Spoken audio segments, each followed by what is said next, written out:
Hello दोस्तों, कैसे हैं आप सब। एक बार फिर से आप सबका स्वागत करते हैं आपके अपने चैनल टूरोपीडिया हिंदी पर। क्या आप जानते हैं कि भारत के किस शहर को संस्कार धानी के नाम से जाना जाता है। आज हम बात कर रहे हैं भारत के उस शहर की जहां पर दुनिया भर में प्रसिद्ध स्नूकर खेल की खोज की गई। ये एक बेहद ही खूबसूरत शहर है जो अपने व्हाइट मार्बल के लिए देश विदेश में विख्यात है। साथ ही ये शहर अपने संस्कारों और मेहमान नवाजी के लिए भी जाना जाता है। इस शहर में आने से पहले आपका मूड चाहे कैसा भी हो, लेकिन इस बात की गारंटी है कि यहाँ से जाते वक्त आपका मूड एकदम रिफ्रेश हो जाएगा। दोस्तों, हम बात कर रहे हैं भारत के सबसे अनोखे राज्य मध्य प्रदेश की एक खूबसूरत शहर जबलपुर की। तो देर किस बात की, अपना सीट बेल्ट बांध लीजिए अच्छे से और निकलते हैं जबलपुर की एक शानदार सफर पर। सबसे पहले बता दें कि वर्तमान समय में जबलपुर की कुल जनसंख्या 15 लाख के आसपास है। ये मध्य प्रदेश का तीसरा सबसे ज्यादा आबादी वाला शहर भी है। धर्म के लिहाज से यहाँ पर हिंदुओं की आबादी सबसे ज्यादा है। यहाँ लगभग 87%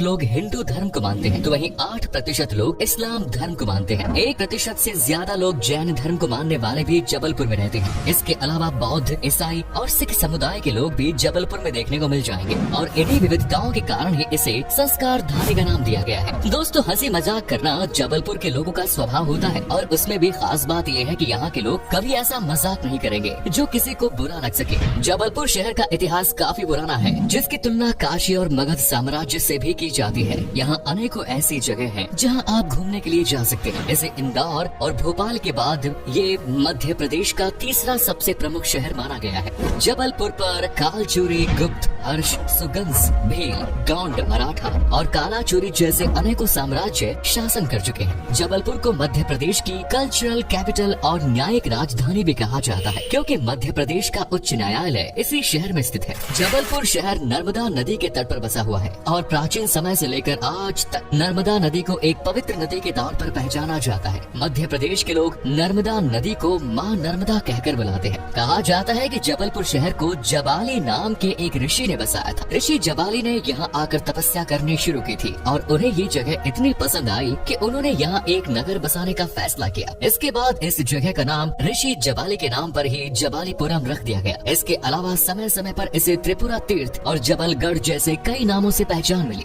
जबल का अर्थ होता है रॉक और पुर का मतलब होता है नगर, यानी पत्थरों का शहर जबलपुर को कहा जाता है, क्योंकि यहाँ पर आसपास मार्बल्स की ढेरों चट्टानें मौजूद है। जबलपुर का लिटरेसी रेट 83% तक पहुँच गया है, जो भारत के अन्य शहरों के मुकाबले और देश के औसत लिटरेसी रेट से काफी बेहतर नजर आता है। आपको जानकर हैरानी होगी कि आजादी के बाद जबलपुर को मध्य प्रदेश की राजधानी बनाने की मांग उठी थी और इसे राजधानी बनाने का फैसला पक्का माना जा रहा था, लेकिन राजनीतिक साजिशों के तहत जबलपुर की बजाय भोपाल को मध्य प्रदेश की राजधानी बनाया गया। आज भी जबलपुर के लोग इसे मध्य प्रदेश की राजधानी बनाने की मांग करते हैं। जबलपुर और इसके आसपास के जिले जैसे शहडोल, कटनी, छिंदवाड़ा, नरसिंहपुर, मंडला, बालाघाट आदि लंबे समय से महाकौशल नाम के एक अलग राज्य की मांग भी कर रहे हैं। महाकौशल पॉलिटिकल पार्टी इस पूरे मामले को और ज्यादा तूल देती नजर आती है। जबलपुर में सबसे ज्यादा हिंदी भाषा का प्रयोग भी किया जाता है। हालांकि इसके अलावा अंग्रेजी, उर्दू और मराठी भाषा में बात करते हुए भी कुछ लोग नजर आ जाएंगे। आपकी जानकारी के लिए बता दें कि गोंड राजाओं द्वारा जबलपुर में 52 ताल तलैया बनवाए गए थे, जो आज भी इस शहर का प्रमुख आकर्षण का केंद्र है। हालांकि कई तालाब समय के साथ नष्ट भी हो गए, लेकिन कई ताल ऐसे हैं जो आज भी काफी बेहतरीन हालत में हैं और टूरिस्ट डेस्टिनेशंस के रूप में अपनी पहचान बनाने में कामयाब हुए हैं। दोस्तों, आपको बता दें कि दुनिया भर में पसंद किए जाने वाले स्नूकर खेल भी जबलपुर में ही पहली बार खेली गई थी। सन 1875 में ब्रिटिश अधिकारियों द्वारा स्नूकर खेल की खोज जबलपुर में की गई थी और यहीं से ये खेल पूरी दुनिया में लोकप्रिय हुआ। दोस्तों, जबलपुर में बड़ी संख्या में लोग आज भी रेडियो को एक अच्छा मनोरंजन का साधन मानते हैं। आपको बता दें कि साल 2017 में जबलपुर शहर को भारत के सबसे स्वच्छ शहरों की सूची में भी शामिल किया जा चुका है। जबलपुर की खूबसूरती कई बॉलीवुड फिल्मों में भी दिखाई जा चुकी है। अशोका, जिस देश में गंगा बहती है, मोहनजोदाड़ो और प्राण जाए पर वचन न जाए जैसी कई फिल्मों की शूटिंग जबलपुर में हो चुकी है। साथ ही जया बच्चन और अर्जुन रामपाल जैसे फिल्मी सितारों का जन्म भी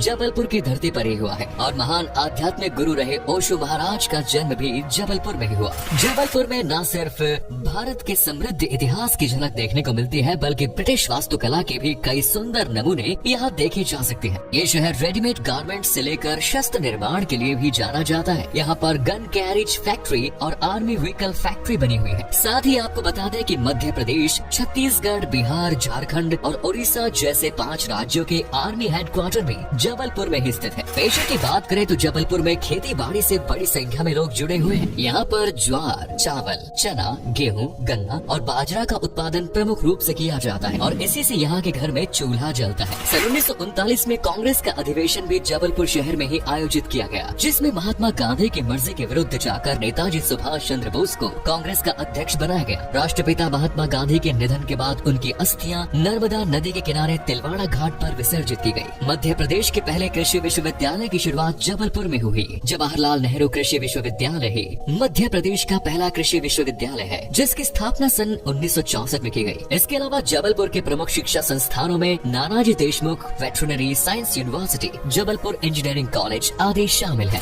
जबलपुर शहर अपने लजीज खाने और संस्कृति के लिए भी मशहूर है। अगर आप जबलपुर जाएं तो यहाँ की फेमस खोए की जलेबी टेस्ट करना बिल्कुल मत भूलिएगा। यकीनन ऐसी जलेबी आपको हिंदुस्तान के और किसी कोने में खाने को नहीं मिलेगी। इसके अलावा कोपरा पाक, पिलाक, साबूदाना खिचड़ी, समोसा, रबड़ी, मालपुआ और पोहा भी जबलपुर की स्पेशलिटी मानी जाती है। दोस्तों, जबलपुर के सभी त्योहारों में यहाँ की संस्कृति और लोक नृत्यों की झलक आपको देखने को मिलेगी। मटकी, फूलपति और गिरी डांड यहाँ के प्रमुख लोक नृत्य हैं। यहाँ एक जातीय समूह है जो इन डांस फॉर्म्स का अभ्यास करते हैं। इन समूहों को कंजर और बंजारा भी कहा जाता है। अगर आपको शॉपिंग करना पसंद है तो इस मामले में भी जबलपुर आपको तहे दिल से स्वागत करेगा और कभी निराश होने का कोई मौका नहीं देगा। जूट से बने प्रोडक्ट्स, हैंडक्राफ्ट्स, चंदेरी और महेश्वरी सारी जैसी चीजें आप जबलपुर से खरीद सकते हैं। शॉपिंग के लिए आप सदर बाजार, कमानिया गेट और गोरखपुर मार्केट विजिट कर सकते हैं। इन सब के अलावा जबलपुर में घूमने के लिए आपके पास ढेरों ऑप्शन है। चलिए अब आपको यहाँ के प्रसिद्ध टूरिस्ट डेस्टिनेशंस के बारे में बता देते हैं, जिन्हें देखने के बाद यकीनन जबलपुर घूमने की आपकी चाहत और ज्यादा बढ़ जाएगी। भेड़ घाट में बने मार्बल रॉक इस शहर की सबसे प्रसिद्ध जगह है। यहाँ चारों तरफ आपको संगमरमर की चट्टानें नजर आएंगी। नौका विहार के जरिए आप इन चट्टानों को करीब से देख सकते हैं और यहाँ पर नाव चलाने वाले नाविकों का भी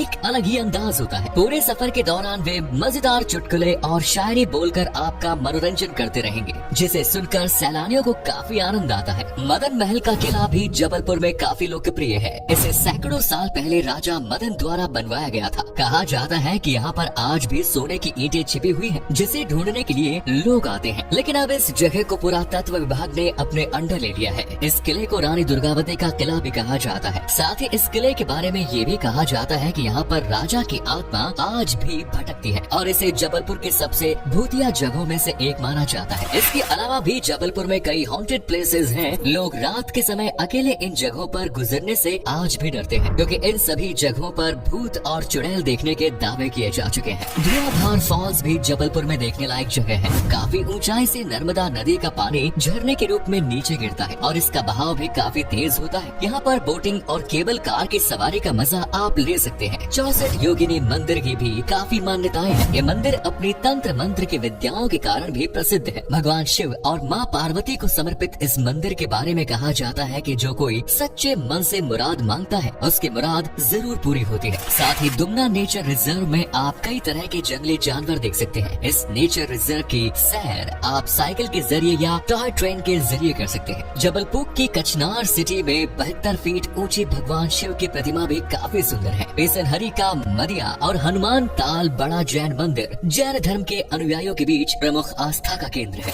जबलपुर में सबसे देखी जाने वाली चीज है यहाँ की बैलेंसिंग रॉक। इसको देखने के लिए लोग काफी उत्सुक रहते हैं। इस चट्टान को देखकर ऐसा लगता है जैसे हाथ लगाते ही ये चट्टान गिर जाएगी, लेकिन सदियों से ये चट्टान ऐसा ही स्थिर है। कई भूकंप और मौसम की मार का भी इस पर असर नहीं हुआ। ये कुदरत का एक करिश्मा ही कहा जा सकता है। इन सभी जगहों के अलावा आप Bhanwartal garden, Tagore garden, Rani Durgavati museum, लम्हेता घाट जैसी जगहों पर भी घूमने के लिए जा सकते हैं। आपकी जानकारी के लिए बता दें कि जबलपुर की गिनती आज भारत के बड़े शहरों में की जाती है। रेल, सड़क और हवाई मार्ग के जरिए ये भारत के लगभग सभी बड़े शहरों और राज्यों से सीधा जुड़ा हुआ है। जबलपुर एयरपोर्ट और जबलपुर जंक्शन मध्य प्रदेश का सबसे तीसरा वेस्ट हवाई अड्डा और रेलवे स्टेशन है। साथ ही बस और अपनी पर्सनल कार के जरिए भी आप जबलपुर तक पहुंच सकते हैं। जबलपुर का बस टर्मिनल भी भारत के सबसे स्वच्छ बस टर्मिनल्स में से एक माना जाता है। अब आपको बताते हैं कितने पैसे खर्च करने पड़ेंगे मध्य प्रदेश की सैर पर। अगर आप अकेले सफर कर रहे हैं तो आपको हफ्ते में लगभग 30,000 रूपए खर्च करने पड़ेंगे, जो कि काफी सस्ता पड़ता है। और यहाँ आपको कम से कम पैसों में अच्छे से अच्छे होटल मिल जाएंगे रहने के लिए। तो दोस्तों ये था खूबसूरत शहर जबलपुर। कैसा लगा बताइए कमेंट्स में। आप में से अगर कोई है जबलपुर या फिर मध्य प्रदेश से तो हमें कमेंट्स में जरूर बताइए। अगर नहीं है तो बताएं क्या कभी आपने विजिट की है ऐसे शहर की, और अगर की है तो आपका एक्सपीरियंस कैसा रहा ये भी हमारे साथ शेयर कीजिए। वीडियो को लाइक कीजिएगा और अपने दोस्तों और रिश्तेदारों के साथ शेयर करना ना भूलें। हमारे चैनल को भी सब्सक्राइब जरूर करें। वीडियो को अंत तक देखने के लिए शुक्रिया, धन्यवाद।